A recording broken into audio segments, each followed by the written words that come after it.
అబ్బో ఇక్కడ కేజీ చీరలు కొంటే అర కేజీ చీరలు ఫ్రీ అంట. మంగళ్య షాపింగ్ మాల్ కేజీల్లో సేల్, టన్నుల్లో ఆనందం. పచ్చ మీడియా బరితెగించింది. వైసీపీ నాయకులపై బురద చల్లటమే పనిగా పెట్టుకుంది. అంతేకాదు పచ్చటి గ్రామాల్లో చిచ్చు పెట్టే కథనాలు రాస్తూ పైశాచిక ఆనందాన్ని పొందుతోంది.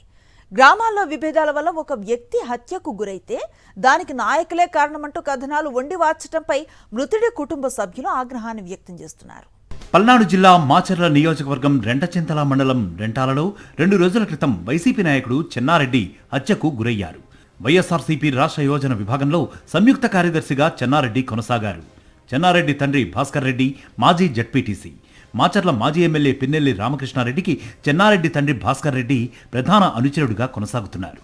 రెంటాలలో 3 దశాబ్దాలుగా ఎలాంటి గొడవలు, ఫ్యాక్షన్ హత్యలు లేవు.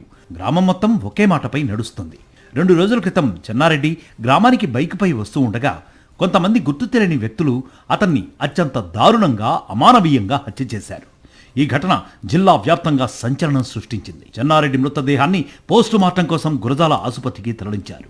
దీంతో మాచర్ల మాజీ ఎమ్మెల్యే పిన్నెల్లి రామకృష్ణారెడ్డి, ఆయన సోదరుడు పిన్నెల్లి వెంకటరామరెడ్డిలు ఆసుపత్రికి వెళ్లారు. చెన్నారెడ్డి కుటుంబ సభ్యులను పరామర్శించారు. రెంటాల గ్రామం వైఎస్ఆర్సీపీకి కంచు కోట. ఎప్పుడు ఎన్నికలు జరిగినా ఆ గ్రామంలో వైఎస్ఆర్సీపీకి 90% ఓట్లు పోలవుతాయి.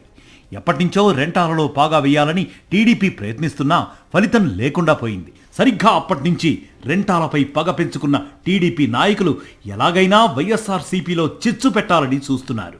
మృతుడు చెన్నారెడ్డి తండ్రి భాస్కర్ రెడ్డికి బంధువులకు మధ్య చిన్న విభేదాలున్నాయి.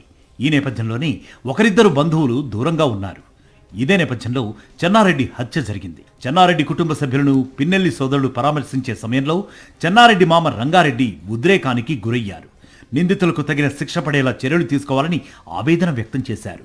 అయితే రంగారెడ్డి ఆవేదనతో మాట్లాడిన మాటలను ఎల్లో మీడియాతో పాటు టీడీపీ నేతలు తమ స్వార్థ రాజకీయాల కోసం వాడుకోవడం మొదలుపెట్టారు. హత్యకు పిన్నెల్లి వెంకటరామరెడ్డే కారణమని, మృతుడు చెన్నారెడ్డి మామ రంగారెడ్డి అన్నట్లుగా ప్రచారం మొదలుపెట్టారు. ఈ ప్రచారం ద్వారా గ్రామంలో వైసీపీని బలహీనపరచాలి అన్నదే టీడీపీ నాయకులతో పాటు పచ్చ మీడియా ఆలోచన. అందుకే ఈ వ్యవహారంపై ఎల్లో మీడియా కథనాలను వండి వార్చింది.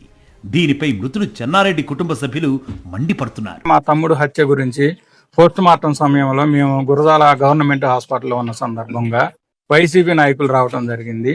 అక్కడ జరిగిన చిన్న ఘర్షణలో మా మామగారు ఏదో కోపతాపాన ఒక మాటని ఏదో కొంచెం వేరే విధంగా మాట్లాడినట్లు సృష్టించి పార్టీని నమ్ముకున్నందుకు బలి తీసుకున్నారని, మాజీ ఎమ్మెల్యే పిన్నెల్లి సోదరుడే దారుణం చేయించాడని మృతుడి మామే స్వయంగా కన్ఫెషన్ ఇచ్చినట్టు వాళ్ళు ఆంధ్రజ్యోతి పేపర్లో రాశారు. ఇది ఎంతవరకు న్యాయమని నేను అడుగుతున్నాను.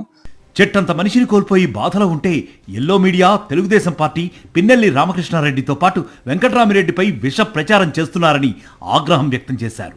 మృతుడి తండ్రి భాస్కర్ రెడ్డి ఎల్లో మీడియా ఇంత దిగజారి వార్తలు రాయడంపై మండిపడ్డారు. మేము చెప్పేది ఒకటి, వాళ్ళు రాసేది ఒకటి. హాస్పిటల్లో ఏదో కోపతాపాన ఏయో 4 మాటలు అంటాం. పార్టీకి మాకు మేము అనుకున్నాం కానీ మేము వేరే వాళ్ళ గురించి మాట్లాడలేదు. దీంట్లో చాలా అక్రంగా ఏదో పార్టీకి రుద్దాలని కొన్ని చెప్పిన మాటలు దాన్ని ఖండిస్తున్నాం. చెన్నారెడ్డి కుటుంబాన్ని పల్నాడు జిల్లా వైసీపీ నేతలు పరామర్శించారు. ఆ కుటుంబాన్ని ఓదార్చడంతో పాటు అంతిమయాత్రలో పాల్గొన్నారు. అయితే చెన్నారెడ్డి హత్యను టీడీపీతో పాటు ఎల్లో మీడియా రాజకీయానికి వాడుకోవడంపై చెన్నారెడ్డి మామ ఆగ్రహం వ్యక్తం చేస్తున్నారు.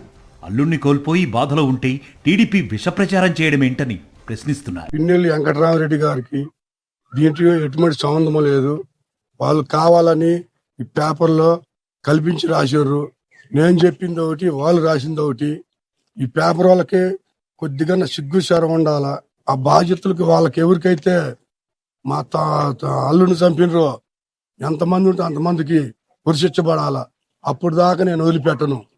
తెలుగుదేశం పార్టీకి, దాని అనుకూల మీడియాకు ఇలా విషయాల్ని వక్రీకరించి లబ్ధి పొందడం కొత్తేం కాదు. ఏ చిన్న అవకాశం దొరికినా దాన్ని తమకు అనుకూలంగా మలుచుకునేందుకు, శవ రాజకీయం చేసేందుకు ఎన్నడూ వెనకాడరు అని విమర్శిస్తున్నారు వైఎస్ఆర్సీపీ నేతలు.